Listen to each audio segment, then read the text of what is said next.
Hi, I'm Tony. And I'm Lisa, and we're the Rideshare couple. Today we're going to talk about some of the things that you need to consider when you're thinking about becoming a rideshare driver. Yeah, we'll be covering topics like what platforms to use, common concerns, pros and cons of driving, as well as how to get signed up. Alright, so let's go ahead and get started with the first topic of which platform should I use? Well, that depends on what city you live in and what platforms are available in your area. Tony and I drive in Denver, so we drive for both Uber and Lyft. Right, a lot of people don't realize that you can drive for more than one platform. It's probably a good idea to go ahead and do that so that you can be more profitable. Yeah, a common question that we get from our passengers is which platform we prefer, and our answer to that is always the same, whichever one is busiest. Yeah, sometimes Uber or Lyft might be more busy than the other, and whichever one is blowing up our phone is the one that we prefer for that moment. Obviously, Uber and Lyft are the rideshare giants, but there are smaller rideshare platforms out there. For instance, in Orange County, there's CJ & Go, which is a platform strictly for female passengers and drivers. Right, we don't know what all rideshare platforms are available in your market, so go ahead and do your research and find out what works best for you. So, once you've decided which platform is best for you, the next thing to consider is what are the costs. Yeah, we could do an entire video on what the costs are. So if you're seriously considering becoming a rideshare driver, one of the things I would suggest doing is making a budget so that you can determine how much driving you need to do in order to cover the cost as well as make a profit. Yeah, that's really great advice. What would some of those costs be? So first off, you need to make sure that you have an approved vehicle for the platform that you're applying for. That may mean that you need to increase your car payment, have a lease, or even, depending on the platform, get a rental through that platform. Other costs could be gas, maintenance, car insurance.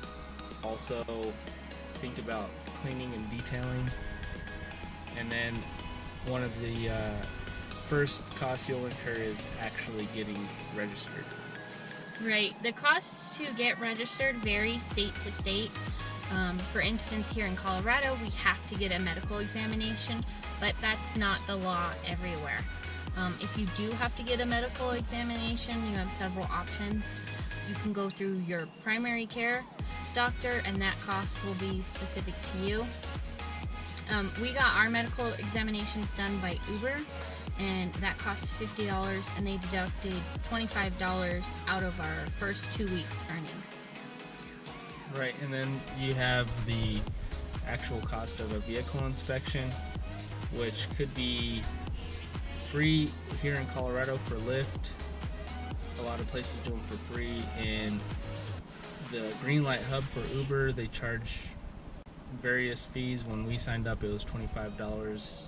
My dad got signed up, it was $15. My brother got signed up, it was free for that week.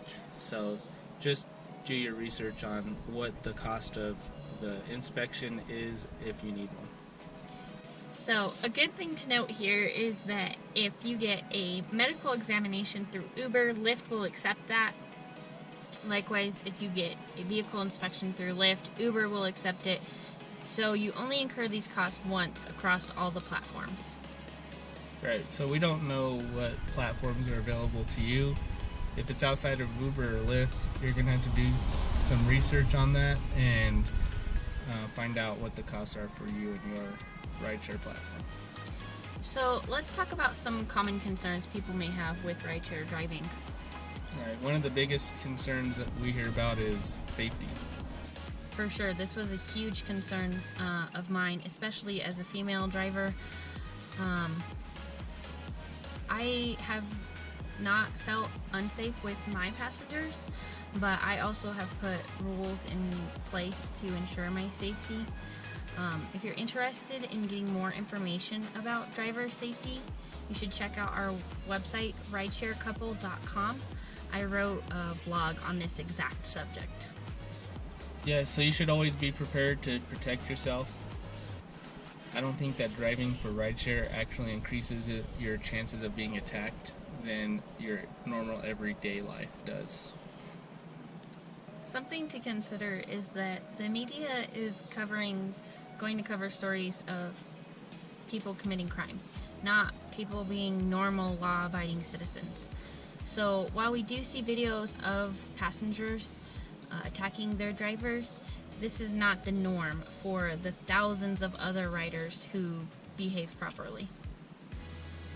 You can also remember that Uber and Lyft have their safety policies, so if you feel like you're unsafe, go to a well-lit area with some people, excuse the passengers from your vehicle, get the proper authorities involved if needed. Also, you can use 911 in an emergency. Alright, so real quick, let's go over some of the pros and cons of rideshare driving.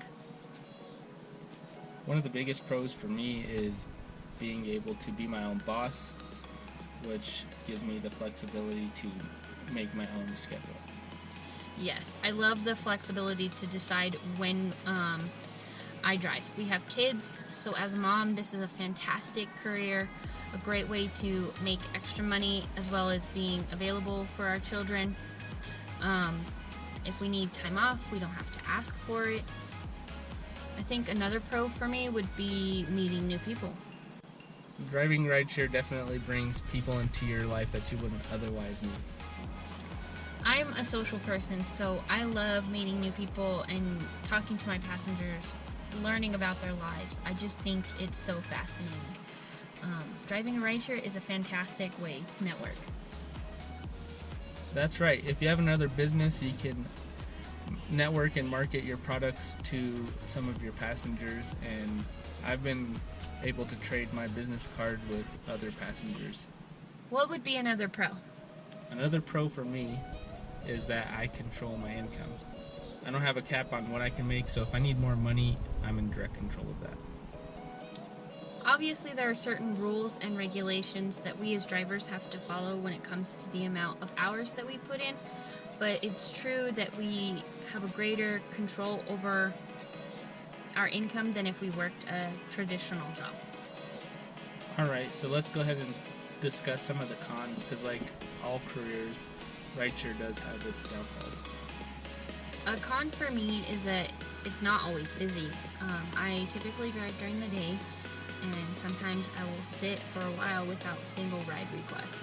Like, it feels like a matter of timing. You have to be in the right place at the right time in order to be profitable. So that's why it's a good idea to drive for more than one platform, because it helps you to stay busy and fill in the gaps of time in between requests. Yeah, I also like to be intentional with my time. Like, I drive during the peak hours, and I try to know what major events are happening around me so that I can be in that area at the right time. What would be a con for you? Another con for me would be the amount of miles that you put on your vehicle. This could drive up the cost of maintenance, and depending on your vehicle could cause some problems down the road. But the positive side to the miles is that you can deduct those on your taxes. I think another con for me would be just the normal stresses of driving, but magnified. Like, you sit a lot, you have to deal with traffic. Navigation can sometimes be a nightmare, especially if you're in an area that you're not familiar with and your GPS decides to be weird. So if you're seriously considering becoming a rideshare driver, then it's necessary that you weigh these pros and cons and find out for yourself if you're willing to make the sacrifice necessary to become a rideshare driver. So let's say that you decide you do want to become a rideshare driver. What is the next step? How do you get signed up? I can only speak to the Uber and Lyft experience. The next steps would be to go ahead and download the driver apps for those platforms, and they have a really easy step-by-step process that you can follow. If we have helped and you decided that you do want to drive, please use our referral codes when you get registered as a driver, and we're going to put those in the description box. What do you think? Did we cover everything you need to know in order to make a decision to become a rideshare driver? If not, then let us know in the comment section below. We also have a link in our description for our website. On that website, Lisa has blogs that she posts weekly that cover information on being a rideshare driver. Don't forget to subscribe as well. We will be doing more videos in the future that will help both passengers and drivers. Thank you so much for watching.